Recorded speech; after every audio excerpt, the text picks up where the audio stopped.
A year after the murder of Washington Post journalist Jamal Khashoggi, Saudi Arabia's Crown Prince Mohammed bin Salman continues to deny ordering the hit.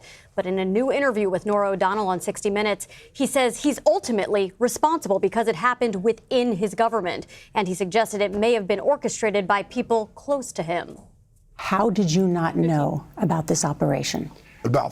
Some think that I should know what 3 million people working for the Saudi government do daily. It's impossible that the 3 million would send their daily reports to the leader or the second highest person in the Saudi government.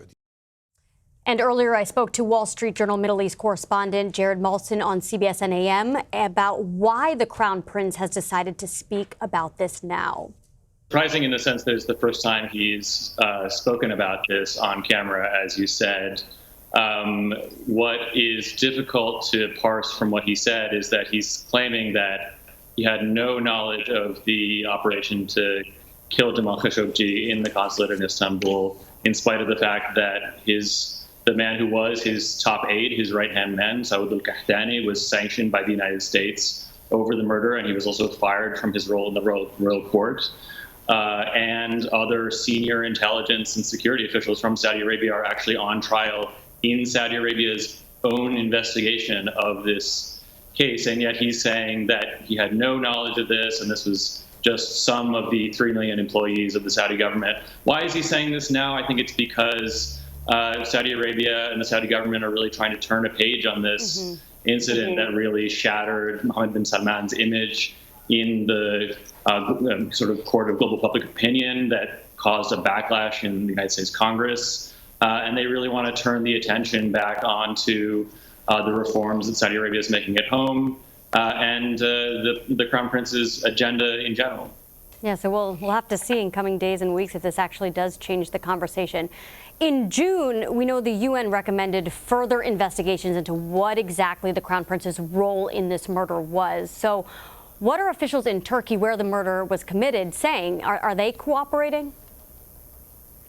That's right. Today, the Turkish president, Recep Tayyip Erdogan, came out and said they're still determined to get to the bottom of this murder, pointing out also that the body of Jamal Khashoggi still hasn't been recovered, and really taking another, criticizing the Saudi government once again over this.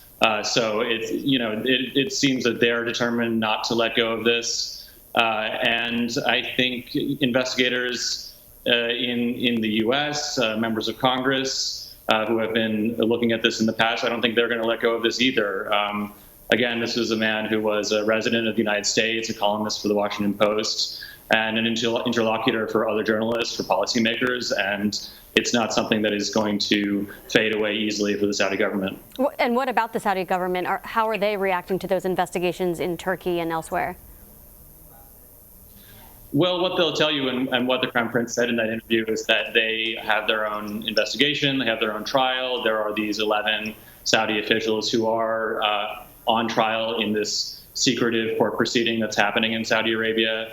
We have very little insight into what's happening, even though there are diplomats from other countries, including the 5 permanent members of the United Nations Security Council and Turkey, who are observing this, but they've been sworn not to tell anyone what's actually happening inside the courtroom.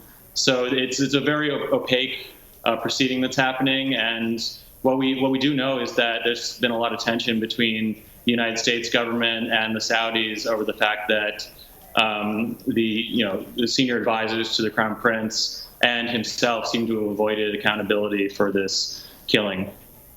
Jared, before you go, I also want to ask about a recent announcement from the Saudi Kingdom. We know the country unveiled a new 1-year multiple entry tourist visa program that applies to visitors from 49 countries. So what exactly is this program and what prompted this move? That's right. So Saudi Arabia unveiled a new tourist visa program for 49 countries, including Europe, the United States, Canada, China, and several other countries.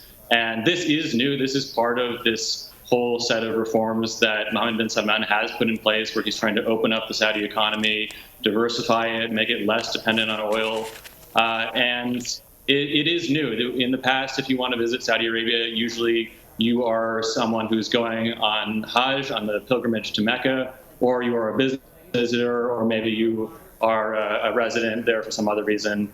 for diplomacy or some other reason. But this is brand new, but it's still unclear how this is going to go. Saudi Arabia isn't exactly a known destination for tourists from the West anyway, in the sense that alcohol is still forbidden in most cases. It isn't really set up for beach resort tourism or anything like that. So we really still have to see how this goes, especially in a context when this is